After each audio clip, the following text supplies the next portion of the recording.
What are you picking up from the Giants' Hard Knocks? I started the show by essentially thanking the Giants for letting us in on all this stuff, because I know the way this Hard Knock stuff works with the NFL Films Group and how terrific they are, and how there's kind of a get together on what we see and what there isn't.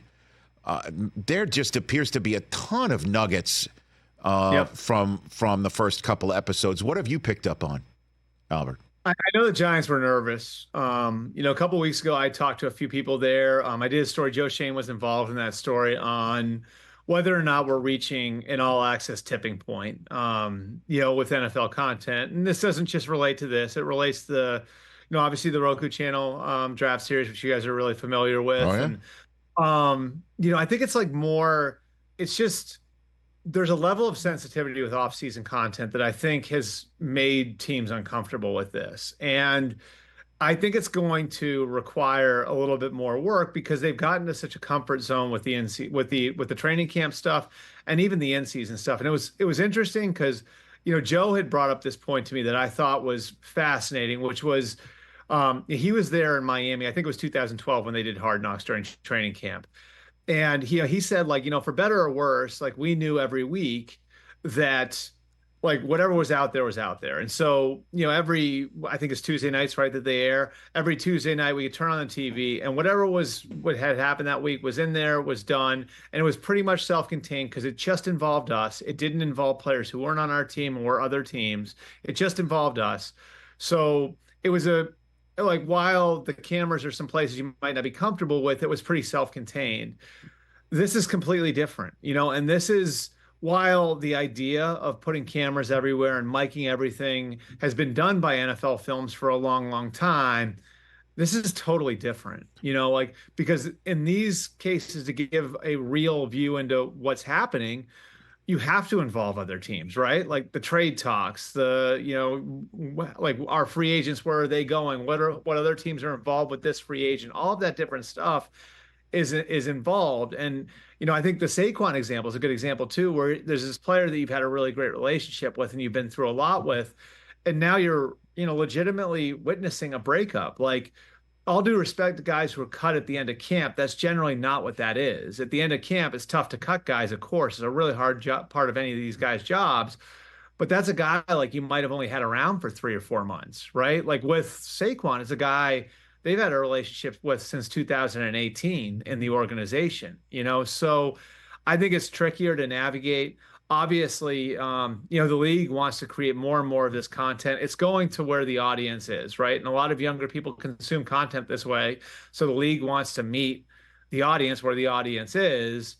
And, I think we've gotten more and more sensitive stuff, which I think has brought us closer to a tipping point where it just requires more work, I think, now to make sure that these things work for everybody involved. And you don't leave a sour taste in teams' mouth where other teams are watching this Giants series and saying, no way, Jose, are we ever doing anything like that? So your answer to me asking for what you've picked up on it being that the Giants were really nervous about it and a lot of teams are now really sensitive about it means something sensitive has been picked up by you. What are they? What have you gleaned from this? Yeah, there are a couple like that were really interesting when I was doing the work on this story, which everybody can go read at Sports Illustrated. It's a couple weeks ago. I'll tweet it after we get off the air. Thank you, Rich. sir. It was there were a couple that I thought were really interesting. Like one, like a little subtle one, right? Was like I had heard before the draft that the Rams were looking at trading up for one of two guys, right? One was Brock Bowers, that was first, and the second was Byron Murphy. The Byron Murphy thing, they were very sensitive about that, and that never saw the light of day until the draft series came out, right? Now, you might say, what's the difference between trading up for Bowers or trading up for Murphy? Well, in the Rams case, it was, well, then Jared Verse is going to see that. And he's a pass rusher just like Byron Murphy is. And Braden Fisk is going to see that. And he's a 3 technique just like Byron Murphy is. So how does it make those guys feel, right? Like to see that. Another one that was sort of interesting was the Howie Roseman one, right? You're familiar with that, with the Adam Peters, Howie Roseman thing from the Roku series? Go for it. Right. You're talking about the pick is in, which you can see here as well. Howie, Howie, you're a pain in the ass, that comment, right? Like they're talking about Howie being a pain in the ass. I mean, I can tell you for a fact the Commanders actually went to Howie himself and asked him for permission to put that in. So the Commanders actually had to do some back work and saying like, hey, like we need to make sure this other team's okay with this, right? I love it. Because the Eagles didn't sign up to be part of the series.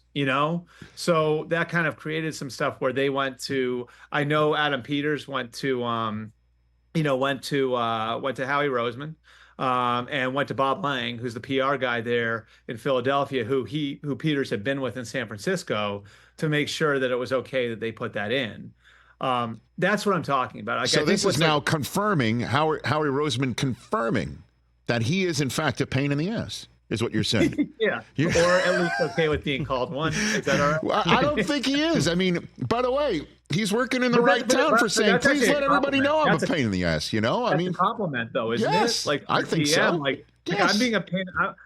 I'm being a pain in the ass trying to get the best deal possible for my team. That's a compliment for a GM, right? Right. But they want to check, and I think a big part of this is like one of the big no-nos of Hard Knocks over the years. And I talked to our mutual friend Mike Mayock about this a few weeks ago when the Raiders series came out. It's like you don't put other people's business out there. That was a big no-no for him. And I think that that's what it was for the Commanders in this case, right? Like well, we signed up to be part of this, but the Eagles didn't.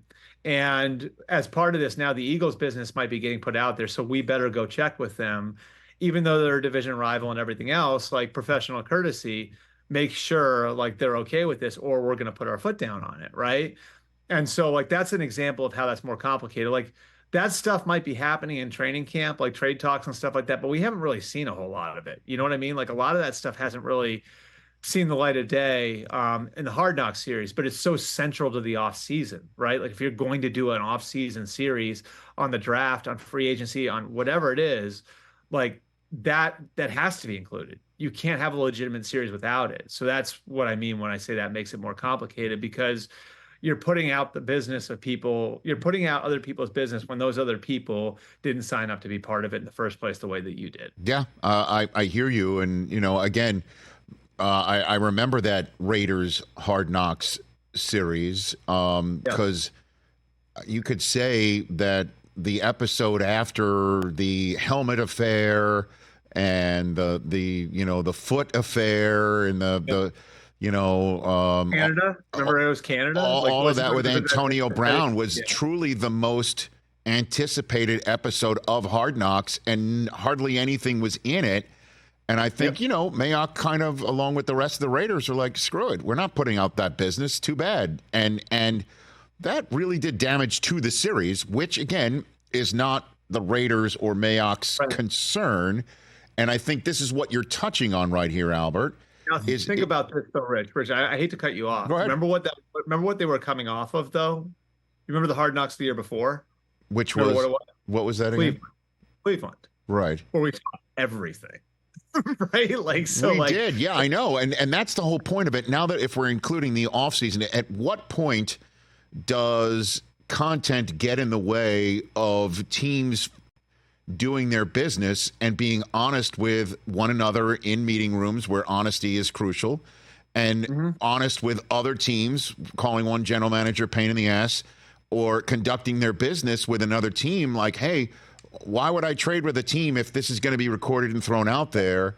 Do we need to have non-disclosure forms signed with each other before they have trade talks? And again, that may sound crazy, but this is the sensitivity clearly.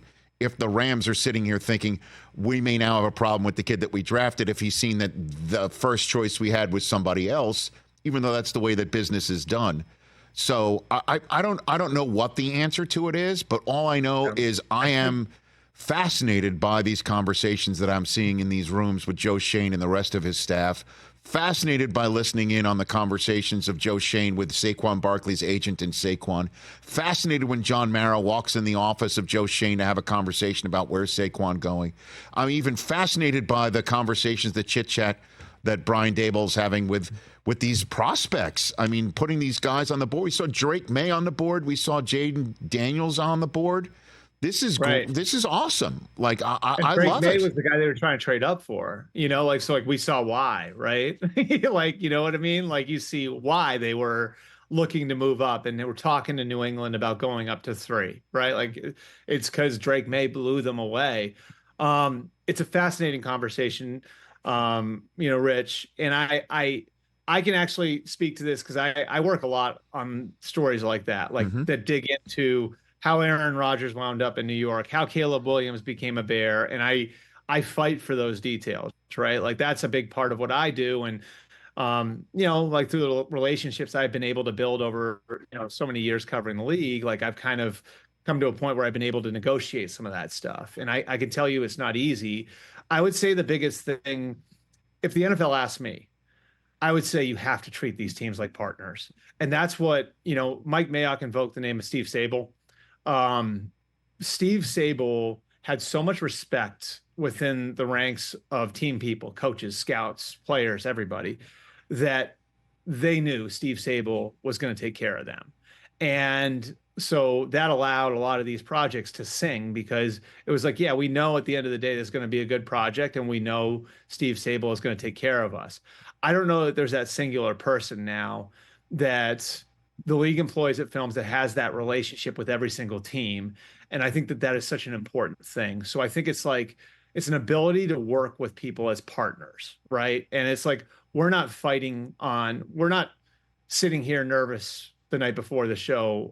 We're not fighting against each other for stuff. We're working together as partners. Like that to me was like the genius of NFL Films was they weren't operating as a journalistic outfit. They were working as a partner of the teams. And that was what Steve Sable did so well. And, obviously the more you ask for from teams, the more those partnerships are going to be really, really important and are vital now with, all of these different, sort of faucets the NFL is trying to turn on to create content. Catch the Rich Eisen Show every single day on the Roku channel, 12 to 3 Eastern, for free.